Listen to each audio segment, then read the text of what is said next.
और शुक्रवार के दिन माता लक्ष्मी के लिए अग्नि में आहुति दीजिए। महाराज, शाम के समय पर सूर्यास्त के पहले शिव महापुराण की कथा कहती है, अग्नि पुराण कहती है, नर्मदा पुराण कहती है,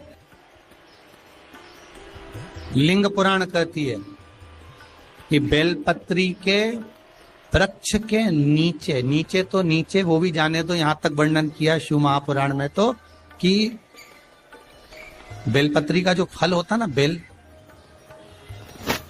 फल जो होता है, कहते हैं अगर किसी व्यक्ति के यहाँ लक्ष्मी की कमी होती है, संपदा की कमी होती है, जिसके यहाँ पैसा नहीं आता, धन नहीं आता, तो बेल का जो फल होता है, बेलपत्री का जो फल होता है, उस फल के गूदे को,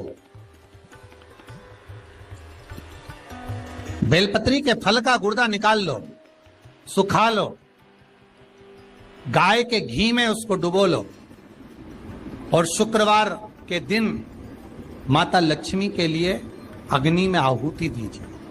महाराज, शाम के समय पर सूर्यास्त के पहले ये जो आहुतियां हम बेले के गुर्दे के फल की गाय के घी में डुबोकर माता लक्ष्मी और भगवान विष्णु के नाम से देते हैं, महाराज 2 या 3 शुक्रवार करोगे, लक्ष्मी की कभी कमी नहीं आती, संपदा बढ़ती है।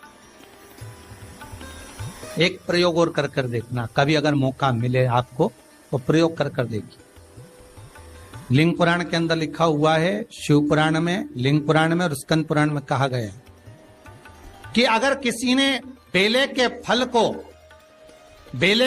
का अगर थोड़ा सा भी गुर्दा पाया है, बेले के फल को खाया हो या बेल का रस पिया हो या बेल के फल का जूस पिया हो, अगर वो व्यक्ति का अनायास किसी कारणवश प्राण भी छूट गए हो, तो शिव महापुराण की कथा कहती है कि 27 दिन तक वो बेल के फल का रस उसके नस नस में रहता है, तो उस व्यक्ति को यम नहीं छूते, वो कैलाश पर निवास करता है। मर भी जाता है तो अधोगति में नहीं पड़ता, नरक नहीं भोगता, वो बैकुंठ पद का कामी हो, बैकुंठ का निवासी।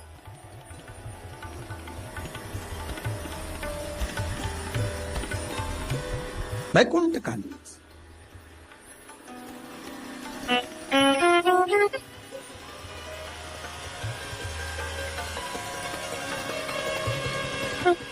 ये जो शिव जी को चढ़ती बेलपत्री हुई, शमी पत्र हुआ, मदार का पुष्प, आंकड़े का जो पुष्प हुआ, ये सब साधारण नहीं है। साथ शंकर का एक एक गुण तत्व ग्रहण करने वाले, शंकर का अनुमोदन करने वाले, शिव को एक एक वस्तु जो चढ़ने वाली साधारण नहीं।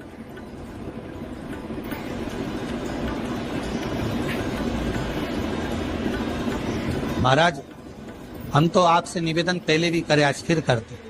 मान लो आपको ऐसा लगता है कि घर में बीमारियां ज्यादा घेर रही है, तो एक बेल का टुकड़ा, बेले का फल का एक टुकड़ा अपने ही घर में कहीं पर भी कटोरी में रख दीजिए, शिव का स्मरण,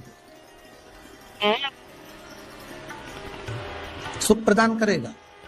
अगर थोड़ा बहुत रोग आ भी गया निकल जाएगा, पर बड़ी बीमारी में कोई फंस नहीं पाएगा, ज्यादा जनहानि नहीं हो, तकलीफ नहीं भोग पाए। शिव को प्रिय। फिर वही स्कंद पुराण का संवाद आगे, बेल पत्री के वृक्ष की जो जड़ होती है, उस जड़ के अंदर 33 कोटि देवताओं का निवास होता है। 68 करोड़ तीर्थ बेलपत्री के पेड़ के नीचे रहते हैं। 68 करोड़ तीर्थ मात्र बेलपत्री की छांव में, बेलपत्री के नीचे विराजमान होते हैं।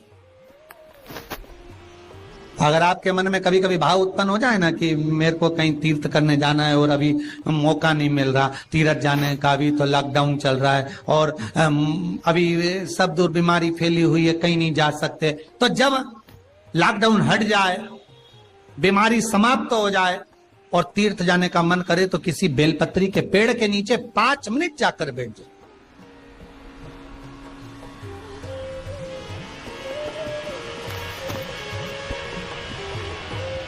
और जप लो, श्री शिवाय नमस्तुभ्यम। जितने बैठे हो टीवी के सामने प्रेम से बोलो, श्री शिवाय नमस्तुभ्यम। जितने टीवी के सामने बैठे और फिर से बोलो, श्री, साथ में बोलो, आगे आगे नहीं, श्री शिवाय नमस्तुभ्यम।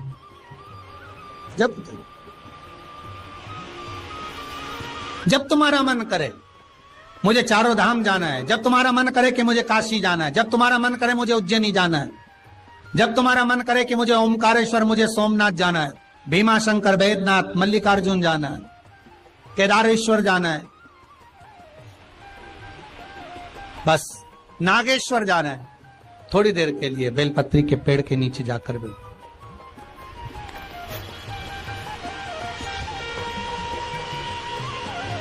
68,000 तीर्थ सब बेलपत्री के वृक्ष के नीचे विराजे। जहां पर देवराज के प्राण छूटे वहां बेलपत्री का पौधा है, बेलपत्री का वृक्ष है।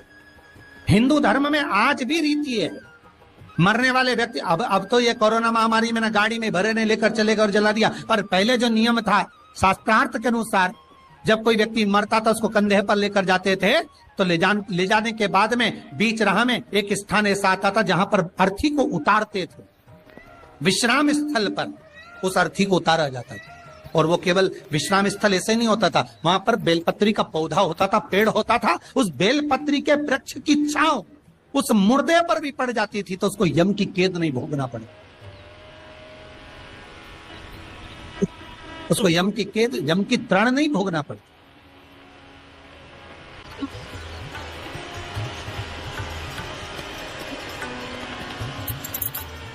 इसलिए उस बेलपत्री के पौधे के नीचे उसको विश्राम दिया जाता है।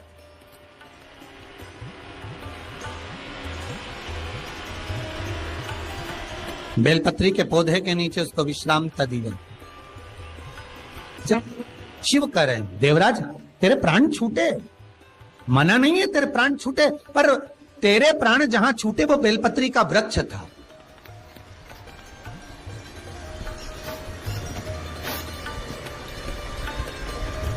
और अब तुझे यहां नहीं रहना है, अब तुझे कैलाश पर रहना है। तो कैलाश पर क्यों? शंकर भगवान बोलते हैं ये मृत्यु लोक जो है ना, पृथ्वी, ये भूमि जो है ना, ये मेरी निवास स्थली है, ये मेरा घर है। इसलिए शंकर भगवान ने, भगवान विष्णु ने जब कहा था, भगवान विष्णु जब शंकर भगवान से बोले कि मैं आपसे मिलने आना चाहता हूं, तब शंकर भगवान बोले आ जाओ। तो भगवान विष्णु पृथ्वी से एक हाथ ऊपर पांव रखकर चल रहे थे। तो शंकर जी ने पूछा तुम पांव जमीन पर क्यों नहीं रखते, पृथ्वी पर रखो। शिव जी, मैं पांव पृथ्वी पर नहीं रख, क्यों? नहीं नहीं नहीं नहीं, मैं पांव पृथ्वी पर नहीं रख सकता। आखिर क्यों? शंकर भगवान से भगवान विष्णु कहते हैं पूरी पृथ्वी पर छोटे छोटे कंकर नजर आते हैं, हर कंकर में मुझे शंकर नजर आते हैं। जब कंकर में शंकर दिखेगा तो मैं पृथ्वी पर पांव कैसे रख सकता हूं? शिव जी बोले, भाई नारायण भगवान विष्णु से बोले, है नारायण, अगर आप इतनी दूरी बनाकर रखेंगे तो फिर हमारे करीब में कौन आएगा? हम चाहते हैं कि आप हमसे मिलकर रहें, हम आपसे एक क्षण की दूरी सहन नहीं कर सकते। आप हमसे चिपक जाएं, लपट जाएं, आप हमसे रम जाएं, हम आप में रम जाएं। कुछ ऐसा कर दो, शंकर जी कह रहे हैं नारायण कुछ ऐसा कर दो कि शंकर नारायण से दूर नहीं रहे, नारायण शंकर से दूर नहीं रहे, ऐसा कुछ कर दिया जाए। तब भगवान शिव ने भगवान विष्णु से कहा, एक काम हो सकता है कि आप सांप बन जाओ।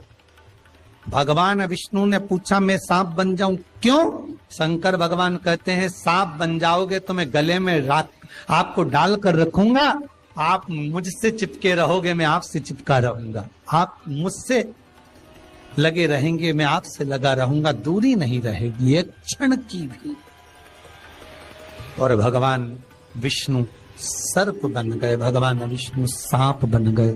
सांप बने भगवान शंकर ने, भगवान विष्णु जब सर्प बने और सर्प बनकर भगवान शंकर ने अपने गले में भगवान विष्णु को धारण कर लिया।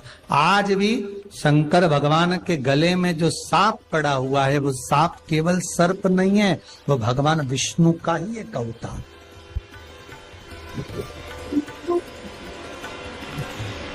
वो भगवान विष्णु का एक स्वरूप। शंकर भगवान के पूरे शरीर पर 6 सांप हैं। कितने सर्प हैं? 6। एक जो गले में है वो भगवान विष्णु का अवतार।